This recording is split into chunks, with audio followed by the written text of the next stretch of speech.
여러분 저는 드럼을 연주할 줄 압니다. 고등학교 때 그 워십팀 들어갔다가 너무 춤을 못 춰서 그 팀에서 잘리고 그때 배웠던 게 드럼이었어요. 근데 이게 어쩌다 보니까 이 기본 박자밖에 이 4비트밖에 안 배웠었거든요 처음에. 근데 투입된 겁니다. 여러분 교회 특 아시죠? 그냥 조금만 할 줄 알면 이야 이러면서 바로 투입시키는 거 아시죠?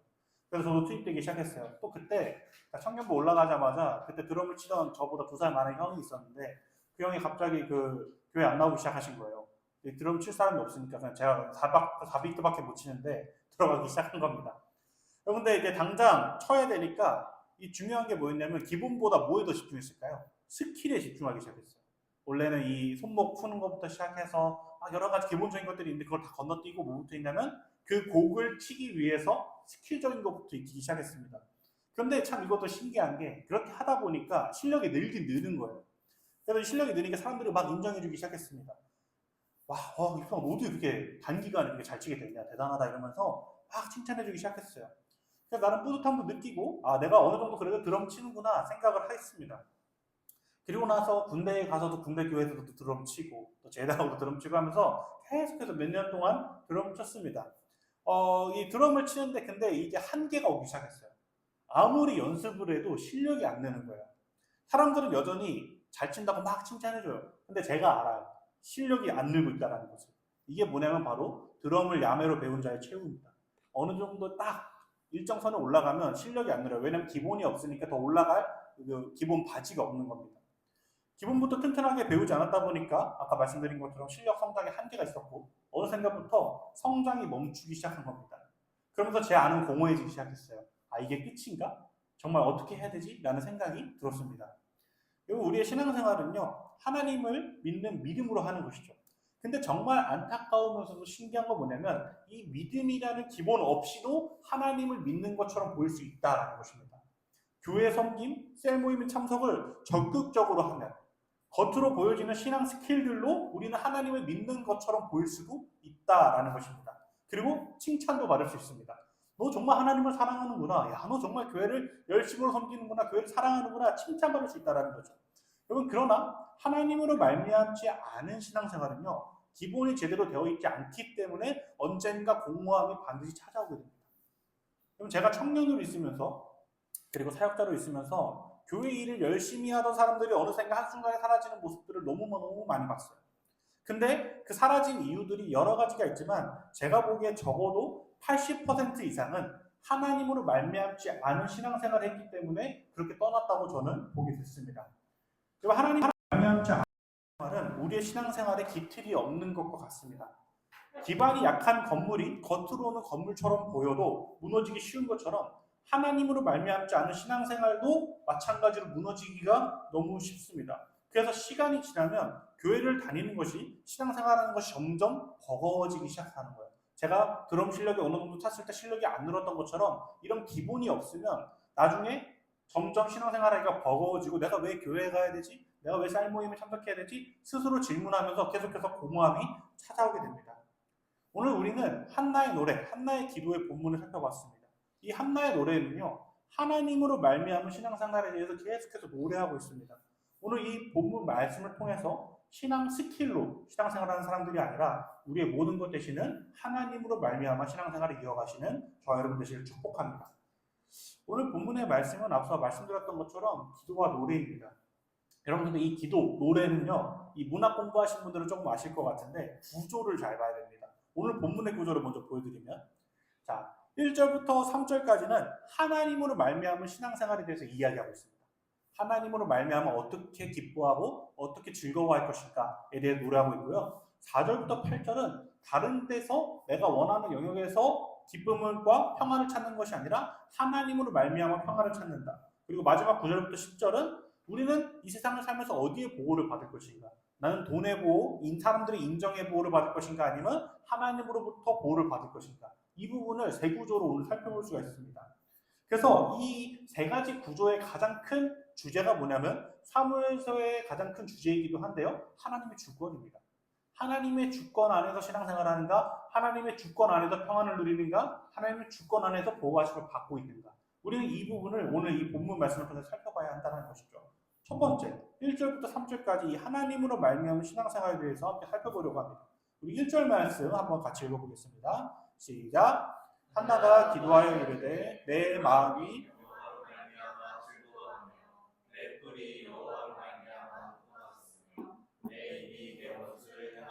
크게 열렸으니 이는 내가 주의 구원으로 말미암아 기뻐함이니이다.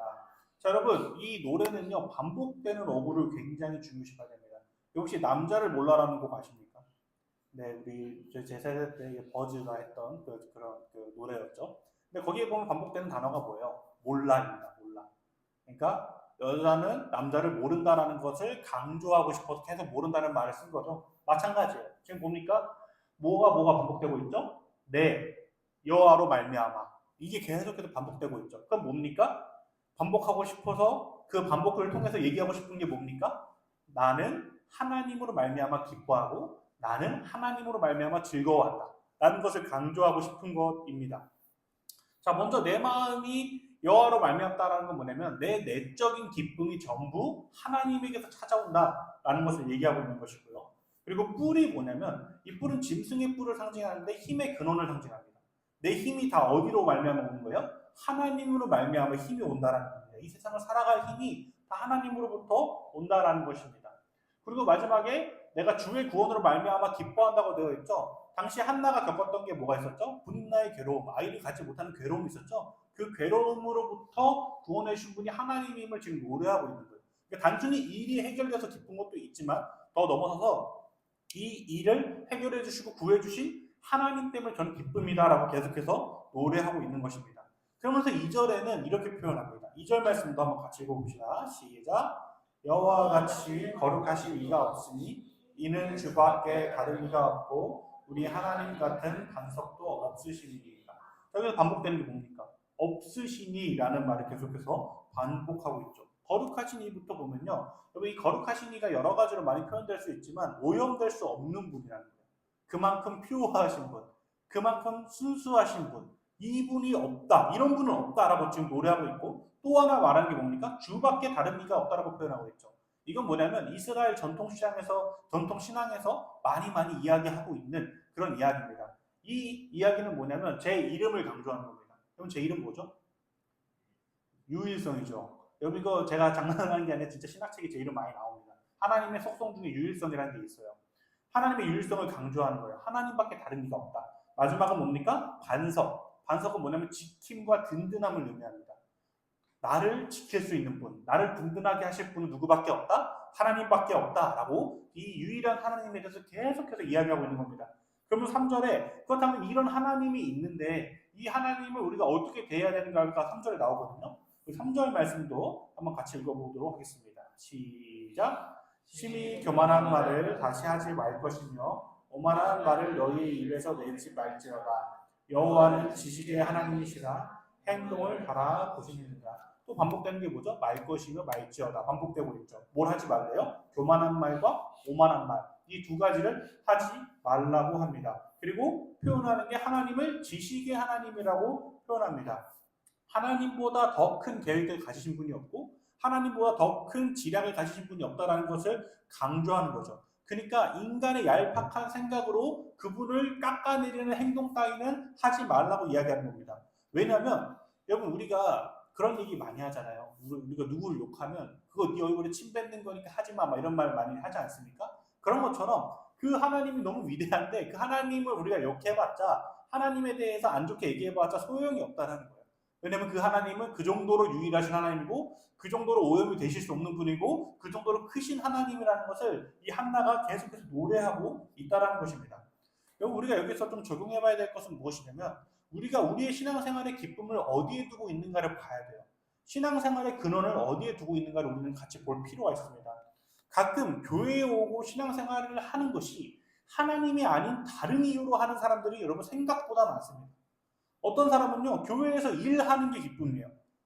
근데 여러분 어떤 분이 그렇게 저한테 질문할 수 있어요. 목사님 그게 문제입니까? 네, 문제가 될 수 있어요.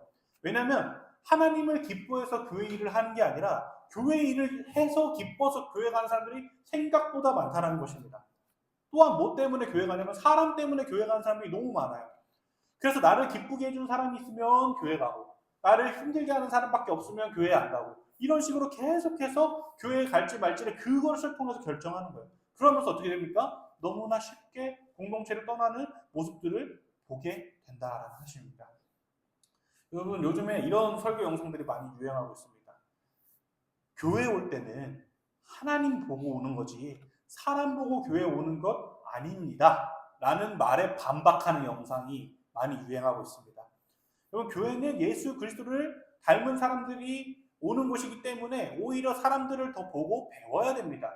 교회에 오면 사람들이 배울 수 있는 공동체, 사랑을 느끼는 공동체가 돼야 합니다 라고 말하는 영상들이 되게 유행하고 있어요.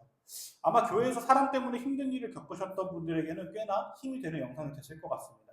그런데요, 저는 이 말에 반은 동의하지만 반은 절대 동의하지 않습니다. 이와 같은 류의 영상의 논리가 이거였어요. 사도 바울이 그런 말을 많이 합니다. 서신서에 보면 나를 좀 보고 배워라 라는 말을 많이 하고요. 그리고 사도 바울도 교회 내에 자기가 예수를 원래 핍박하던 자였는데 교회 내에 잘 믿고 신앙생활 모범적으로 하는 사람들을 보고 배웠다. 그러니까 교회는 오면 배움이 있는 곳, 좀 사랑이 있는 곳이 되어야 한다라는 식으로 그렇게 논리를 펼칩니다. 이 부분도 어느 정도 동의는 되지만요. 성경을 한쪽만 보면 안 돼요. 다른 부분도 봐야 됩니다. 바울이 디모데전서에서 이렇게 얘기했어요. 1장 15절 말씀인데요. 보시면 빨간 글자만 보시면 뭐라고 되어 있습니까? 죄인 중에 내가 괴수라고 되어 있죠. 그냥 죄인 정도가 아니라 자기를 뭐라고 표현해요? 괴수라고 표현합니다. 그래서 바울도요, 사역하다 실수한 적 있어요. 여러분 아마 들어보실 수도 있는데 동역자랑 갈라섰습니다. 안 맞아가지고. 여러분 그러면 사도 바울 보면서 사도 바울은 완전하지 못한 사역자니까 나는 교회 안 가면 되겠다, 배울 게 없네, 이런 거 안 나오면 되는 걸까요? 아니라는 것이죠.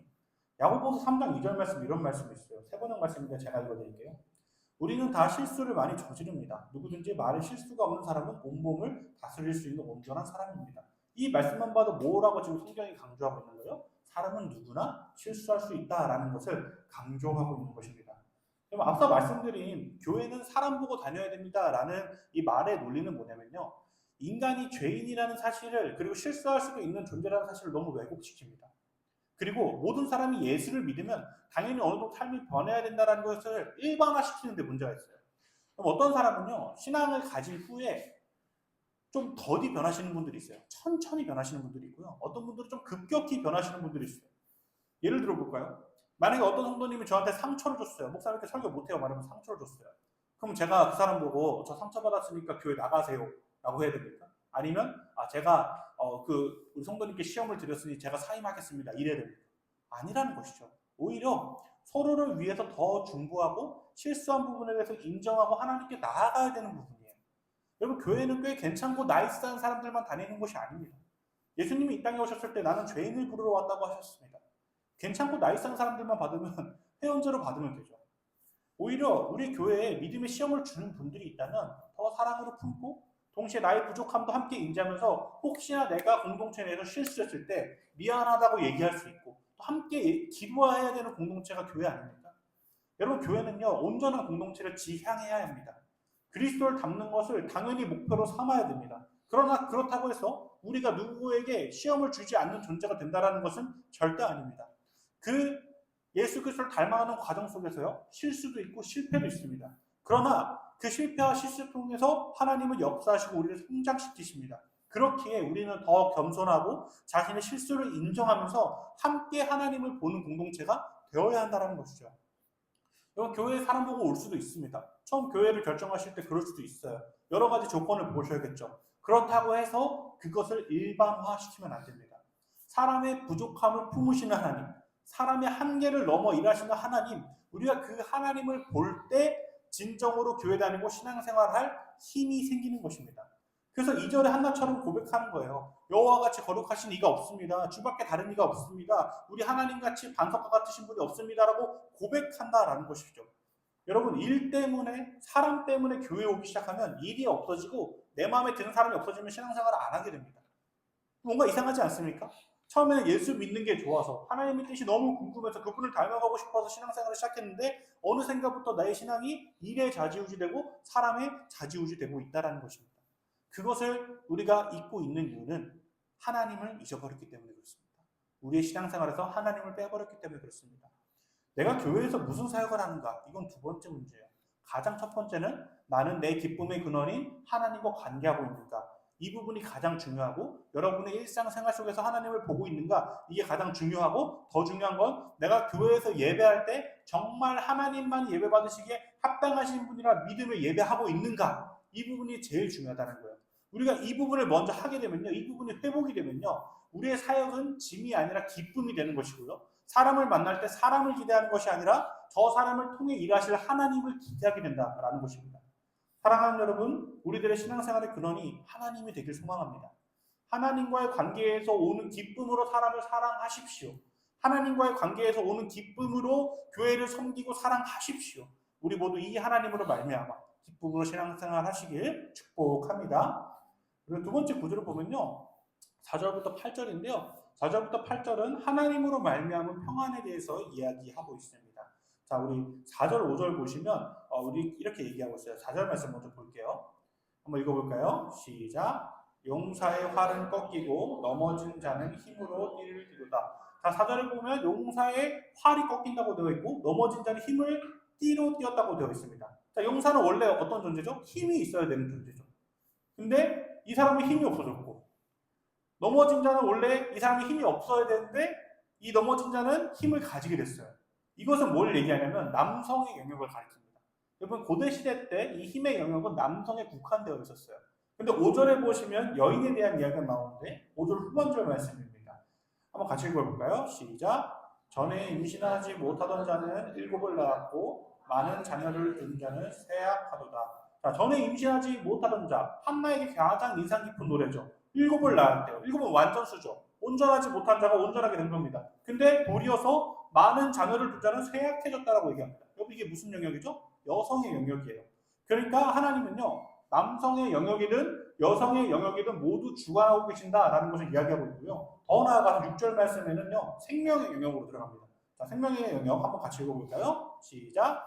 여호와는 살리기도 하시며 수월에 내리기도 하시고 거기에서 올리기도 하시는도다. 수월은 성경에서 죽음의 영역을 가리킵니다. 하나님은 살리기도 하고 죽이기도 하는 하나님이다. 하나님의 모든 생명의 주관자시다라는 것을 노래하고 있는 거예요. 그러면서 5절 상반절과 7절에는 또 이렇게 얘기합니다. 5절 상반절 말씀 한번 같이 읽어보겠습니다. 풍족하던 자들은 양식을 위하여 품을 팔고 줄이던 자들은 다시 줄이지 아니하리라. 이것도 같은 맥락에서 계속해서 얘기하고 있죠. 부했던 자들은 그것을 다시 부가 없어져서 품을 팔고 있고 줄이던 자들은 다시 줄이지 않는데요. 그리고 7절 말씀에 또 이렇게 얘기합니다. 한번 같이 읽어보겠습니다. 여호와는 가난하게도 하시고 부하기도 하시고 낮추기도 하시고 높이기도 하시는도다. 자, 5절 상반절과 7절은 무슨 영역을 얘기하냐면 경제적 영역을 얘기하는 겁니다. 풍족하던 자들이 양식을 위해서 품을 팔고 돈이 없어지고 줄이던 자들은 줄이지 않고 가난하게 된 자들은 또 다시 부하게 되고 이런 일들을 계속해서 하나님이 하고 계신다라는 것입니다. 그리고 8절에 보면 마지막인데요. 8절 말씀 이렇게 되어 있죠. 제가 읽어드릴게요. 가난한 자를 진토에서 일으키시며 빈궁한 자를 거름더미에서 올리사 귀족들과 함께 앉게 하시며 영광의 자리를 차지하게 하시는도다. 땅의 기둥들은 여호와의 것이라 여호와께서 세계를 그것들 위해 세우셨도다. 이게 뭐냐면요. 명예의 영역입니다. 명예의 영역. 자, 여기서 말하는 진토 거름더미는 뭐냐면 쓰레기 더미를 의미합니다. 그 쓰레기 더미에서 살던 사람들을 일으키셔서 누구랑 같이 앉게 해요? 귀족들과 함께 앉게 하시는 거예요. 영광의 자리를 차지하게 한다는 것이죠. 여러분 한나는요. 당시에 자신이 겪었던 아이를 가지 못했던 생명의 영역의 문제 그리고 본인으로부터 겪었던 명예의 문제 이런 문제들을 다 이 노래를 통해서 다루고 있고 더 나아가서 경제 영역과 성별의 영역까지 모두 하나님께 주관이 있습니다라고 지금 노래하고 있는 것입니다. 우리가 이 구절들 4절부터 8절까지 말씀을 보면서 생각해봐야 될 건 두 가지인데요. 첫 번째는 뭐냐면 우리는 어떤 상황에 처해 있든지 하나님이 이 상황의 주관자라는 것을 기억해야 한다는 사실입니다. 여러분 평안할 때도 있고 불안할 때도 있죠. 경제적으로 조금 여유가 있을 때도 있고 가난할 때도 있습니다. 때로는 아이를 가지 못하는 슬픔이 있을 수도 있고 아이를 잘 가질 수도 있습니다. 또한 살면서요 너무나 부끄럽고 수치스러울 때도 있고 명예로울 때도 있습니다. 중요한 건 이 순간에 우리 신자들이 해야 되는 건 뭐냐면 그 모든 영역의 주관자가 하나님임을 기억하고 노래해야 한다는 것이죠. 이것이 신자에게 중요한 이유가 뭐냐면 왜 중요하냐면 진정한 평안이 어디서 오냐면 적당한 내가 원하는 상황을 겪을 때 평안이 오는 게 아니라 그 모든 부분의 주관자가 하나님임을 인정할 때 진정으로 평안이 오기 때문에 그렇습니다. 어떤 분들은 그렇게 얘기하시는 분도 있어요. 목사님 저는 지금 삶이 너무 너무 좋아요. 지금 너무 평안하고 뭐 아무것도 막힘도 없고 뭐 관계도 괜찮고 저는 다 나이스합니다. 너무 축복합니다. 그 상황이 계속해서 이어지길 목회자로서 너무너무 축복하고 소망합니다. 그러나 또 한 가지 말씀드리고 싶은 건 뭐냐면요. 상황과 환경 때문에 혹시나 그것을 좋아하고 있지 않은지 돌아봐야 한다는 것입니다. 그 상황을 주신 하나님으로 인해 기뻐하고 있는 건지 단순하게 그냥 그 상황 때문에 기쁜 건지 우리가 돌아봐야 한다는 것이죠. 여러분 제가 진짜 좋아하는 예시인데요. 우리가 어릴 때는 아이스크림 그냥 하나만 먹어도 막 기쁘지 않습니까? 쌍쌍바 그거 조금 더 저한테 떼어지면 더 좋은 게 어린 시절 아닙니까? 근데요, 우리 어른이 됐잖아요. 어른이 됐으면 우리는 아이스크림 10개 사 먹을 돈도 있어요. 근데 여전히 어떻습니까? 이 어른이 그렇게 10개 살 수 있다고 해서 평안합니까? 아니라는 것이죠. 그러니까요, 조건은요, 내가 상황과 환경이 바뀌면 바로 바뀌어요. 그리고 상황도 마찬가지고, 시간이 지나고 뭐가 조금씩 바뀌기 시작하면 바로 그 기쁨의 기준들이 바뀌기 시작합니다. 여러분, 유명한 대학 나오신 분들이, 남들이 다 가고 싶어하는 대기업에 취업하신 분들이 왜 그렇게 허무하게 목숨을 내려놓고 여전히 우리나라의 자살률은 계속해서 OECD 국가 중에 상위권을 달리고 있습니까? 이렇게 잘 먹고 잘 살게 되는데. 인간의 평안은 그런 데 있지 않다는 것을 반증하고 있는 겁니다. 여러분, 인간의 평안은요, 하나님을 바라볼 때 주어집니다. 날 가난하게 하시는 분도, 명예롭지 못하게 하시는 분도, 사람들 앞에서 부끄럽게 하시는 분도 다 누구예요? 하나님이라는 거였어요. 그것을 인정할 때 진정한 평안이 오는 것입니다. 마치 한나가 아이를 갖지 못한 상황 속에서도 하나님의 생명의 주관자이신 것을 알았기에 얼굴에 뭐가 없었다고 했어요? 근심빛이 없었다고 얘기하고 있죠. 그 안에 진정한 평안이 있는 거예요. 그래서 여러분, 신앙생활 하실 때요, 지금 너무 괴로운 상황들 막 있으시잖아요. 그 상황 바꿔달라고 기도하셔도 너무너무 좋습니다. 기도하셔도 돼요. 다윗처럼 노래하셔도 됩니다. 그러나 한 가지 더 기독교인이, 그리고 크리스천들이 기도해야 되는 것은 뭐냐면, 이 상황 속에서도 하나님으로 말미암아 평안하게 해주십시오 라고 기도를 해야 한다는 것입니다. 여러분, 불안해하실 수도 있습니다. 그러나 평안하실 수도 있습니다. 하나님을 진정으로 내 삶의 주관자로 여길 때 우리에게 진정한 평안이 찾아오는 것입니다. 하나님을 바라보며 이 평안을 참으로 누리시는 저 여러분들 지금 축복합니다. 그리고 이 4절에서 8절 말씀 볼 때 두 번째 우리가 생각해야 되는 것은 뭐냐면, 우리는 엄청난 분을 따르고 있다는 것을 여러분 기억해야 됩니다. 그럼 기독교는 누구를 따르는 공동체죠? 예수 그리스도를 따라가는 공동체입니다. 여러분, 이 예수님은 교회의 머리시죠. 그런데 갑자기 왜 사무엘서 얘기하다 예수님 얘기하시냐 이럴 수도 있을 것 같아요. 그런데 우리가 방금 살펴본 이 삶의 모든 영역들이 있죠. 그 삶의 영역을 초월하셔서 하나님과 가까워지신 분이 누구냐면 바로 예수님이에요. 여러분, 그분은요, 힘이 있어 보이는 사단의 권세를 꺾어버리셨어요. 그리고 힘이 가장 없는 십자가에서 허무하게 죽으셨지만 부활 승리로 다시 한번 명예롭게 되셨어요. 남성과 여성의 영역을 초월하셔서 남성과 여성이 관계를 맺지 않았는데 성령으로 잉태되셨어요. 그리고 이분은 죽음을 경험하셨습니다. 죽음을 경험하시면 다시 삶으로서 생명의 영역을 주관하셨습니다. 여러분이 잘 아는 부자 청년의 이야기에서 부자 청년에게 너가 있는 것을 다 팔아서 가난한 자들에게 나누어줘라라고 얘기해서 그 사람을 가난하게 만드셨어요. 모든 사람에게 인정받는 부자였지만 예수님은 부의 기준을 바꿔버리셨습니다. 경제적 영역을 초월하신 거죠. 만인구가 가진 것이 부한 존재가 아니라 하나님을 믿고 따르는 것이, 이웃을 섬기고 사랑하는 것이 진짜 부이다라는 것을 보여주셨습니다. 경제적 영역을 초월하셨어요. 그리고 유대인의 왕이라 조롱받는 멜시의 영역에 있었지만 다시 부활하셔서 명예의 영역으로 돌아오셨습니다. 우리는 이 예수님을 따르는 존재들이에요. 그래서 이제 우리의 가치관은 예수님께 달려 있습니다. 그래서 모든 상황 속에서 주를 바라보고 그 안에서 평안을 찾는 일이 됐다는 것이 예수님을 따르는 존재들이 됐다는 증거입니다. 단순히 돈만 벌어서 평안을 구하지 않습니다. 단순히 적당히 안 부끄러운 직장을 구해서 명예를 구하지 않습니다. 단순히 내가 원하는 만큼 살다 죽는 것으로 내 삶의 희노애락을 결정하지 않습니다. 내가 어떤 상황에 있든지 하나님이 주관하시기에 그 안에서 평안을 찾는 사람들이 우리들이 됐다는 것이 바로 예수 그리스도를 따르는 존재들이 됐다는 것입니다. 그래서 옆에 있는 분들하고 한번 이렇게 인사했으면 좋겠습니다. 샬롬 한번 이렇게 인사해볼까요? 샬롬. 자, 여러분, 샬롬이라는 이 이름의 뜻을 아십니까? 평안이라는 뜻이죠. 우리가 많이 쓰는 용어인데요. 이 샬롬이라는 이 평안이라는 이 뜻 안에 우리가 그 앞에 수식어를 붙어야 돼요. 무슨 수식어가 붙어야 되냐면 하나님으로 말미암아 평안하세요 라고 붙어야 됩니다. 그냥 평안하세요 이게 아니라 하나님으로 말미암아 평안하세요가 바로 이 샬롬이라는 단어의 뜻입니다. 하나님으로 말미암아 평안을 누리며 신앙생활 하시길 축복합니다. 그러면서 마지막 구절을 보시면 9절에서 10절까지 하나님으로 말미암은 보호에 대해서 이야기하고 있어요. 자, 9절 말씀인데 한번 같이 읽어보도록 하겠습니다.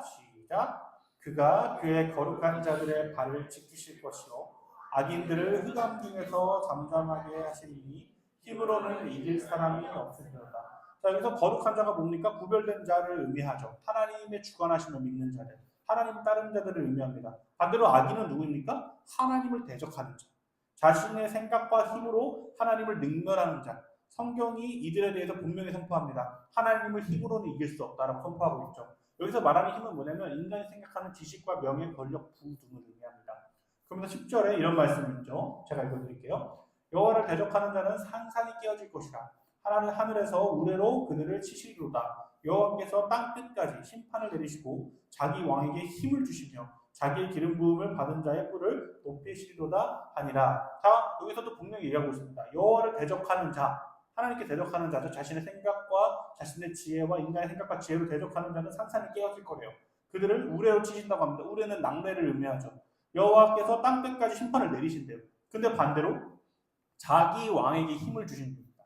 그리고 자기의 기름 부음 받은 자의 뿔을 높이신다고 되어 있습니다. 자기 왕과 자기 기름 부음 받은 자의 공통점이 뭐냐면 하나님께 선택받은 자들이라는 뜻이고, 그리고 여기서 뿔은 뭐냐면 아까 말씀드렸던 힘의 근원이죠. 이들에게 힘을 준다. 그리고 힘과 권세를 준다라는 것을 의미하는 겁니다. 여러분, 국가들이 왜 경제적으로 계속 발전하려고 하고 군사력을 증강시킵니까? 힘과 권세를 가지기 위해서죠. 힘과 권세를 가지는 이유는 뭡니까? 보호받으려고. 열강들 사이에서 보호받기 위해서, 우리 국가를 보호하기 위해서 힘과 권세를 얻으려고 하는 것이죠. 근데 여러분, 크리스천의 삶은요, 이 힘과 권세를 누구로부터 얻는 자라는 걸 노래하고 있는 거예요. 하나님으로부터 얻는 것. 하나님으로부터 보호받는 자가 누구다? 크리스천이다라는 것을 지금 이야기하고 있는 것입니다. 여러분, 이런 차원에서 우리는 지금 무엇의 보호를 받고 싶어 하는가를 다시 한번 봐야 됩니다. 여러분, 어떤 사람이 돈의 보호를 받고 싶어 하면 돈을 숭배합니다. 어떤 사람이 명예를 통해서 보호를 받고 싶어 하면 자리를 숭배합니다. 여기서 보호를 받는다는 것은 이만큼만 있으면 난 괜찮은 인생이지라고 하는 안전 심리입니다. 그러나 여호와의 기름 부으심을 받고 왕의 자녀로 사는 우리는 좀 다릅니다. 조금이 아니라 많이 다르죠. 우리는 여호와의 선택하심의 명예를 느끼는 사람들이에요. 그리고 내가 직장 생활하는 것조차도 그분이 주시는 힘으로 하는 것을 알고 내 모든 권세가 주님께 있음을 믿고 맡기며 그 안에서 평안과 보호를 느끼는 게 바로 우리들이라는 것입니다. 우리가 만약에 내 생각과 내 힘으로 이 세상에서 평안하게 살고 있다고 생각한다면 여러분 죄송하지만 우리도 악인과 여호와를 대적하는 자에 가까울지도 모릅니다. 목사님 저도 마찬가지예요. 만약에 우리 교회가 막 부흥했어요. 근데 제가 내가 설교를 잘해서 내가 성도들을 잘 목양해서 여러분 이것에 한순간에 빠지면요 저도 바로 악인에 가까워지는 거예요. 여러분 요즘에 뉴스 기사들을 통해서 많은 목사님들이 무너지는 것을 보고 있습니다. 돈 때문에 그리고 갑질 때문에 성적인 문제 때문에 무너지고 있어요. 여러분 왜 무너질까요? 바로 하나님으로부터 보호받지 않으려고 해서 무너지는 거예요. 명예로, 돈으로, 자기의 권력으로 자기를 보호하려고 해서 그렇게 되는 것입니다. 그래서 우리는 기억해야 합니다. 내가 취업을 했건 못했건, 돈이 있건 없건, 난 이미 여호와로 말미암아 명예로운 자다. 그리고 그분이 나에게 돈을 벌 체력과 힘을 주셨기에 그 안에서 명예롭게 직장을 구하고 또 취업이 되면 감사함으로 다니는 것입니다. 우리에게 이 정체성이 없으면 사람의 지식으로 세상을 살려고 하는 사람들이 되는 거고 자연스럽게 어떻게 됩니까? 신앙생활과 멀어지는 거예요. 여러분 많은 청년들이 왜 교회를 다니면서 점점 교회를 떠납니까? 하나님의 보호를 믿지 않고 세상이 주는 보호를 믿기 때문에 점점 떠나는 거예요. 물론 교회의 문제도 있습니다. 제대로 가르치지 못한 교회의 문제도 있죠. 근데 많은 청년들이 교회를 떠나는 이유는 그 부분이 가장 커요. 내가 하나님으로부터 보호받지 않고 계속해서 세상이 주는 어떤 직장의 적당한 위치, 어느 정도의 연봉, 어느 정도의 좋은 배우자 이런 것들을 의지하면서 점점 뭡니까? 하나님으로 보호받지 않고 세상이 말하는 보호하심을 받으려고 한다라는 것입니다. 여러분 진짜 명예는 내가 어떤 자리에 있느냐가 아니라 내가 누구의 보호를 받고 있느냐라고 할 때 받을 수 있습니다. 진짜 물질은 내가 얼마나 버냐에 달려있는 게 아니라 이 물질의 주인이 누구인지 알 때 진정으로 물질을 행복하게 누릴 수 있는 것입니다. 우리들의 삶 속에서 힘주시고 능력 주시는 하나님으로 말미암아 진정으로 보호를 받는 저 여러분 되시기를 축복합니다. 그래서 오늘 적용은 딱 하나예요. 여러분 하나님으로 말미암아 신앙생활 하십시오. 하나님으로 말미암아 신앙생활 하셔야 돼요.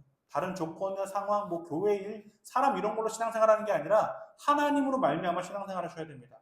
오늘 이 한나의 기도는요, 자신의 삶의 애환과 여러 일들을 겪으면서 얻은 귀한 신앙의 결론입니다. 여러분, 하나님으로 말미암지 않는 기쁨은요, 금방 사그라드는 촛불과도 같습니다.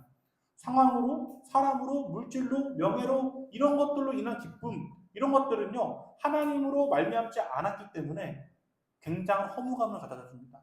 여러분, 제가 확신하는 건요, 여러분이 교회 다니고 신앙생활하는 이유가 하나님이 아니고 다른 이유면 금방 공허함 찾아오실 것입니다. 근데 한 가지 또 확신할 수 있는 건 뭡니까? 하나님으로 말미암아 신앙생활 하시잖아요. 상황에 따라 신앙생활하지 않게 됩니다. 조건에 따라 신앙생활하지 않게 됩니다.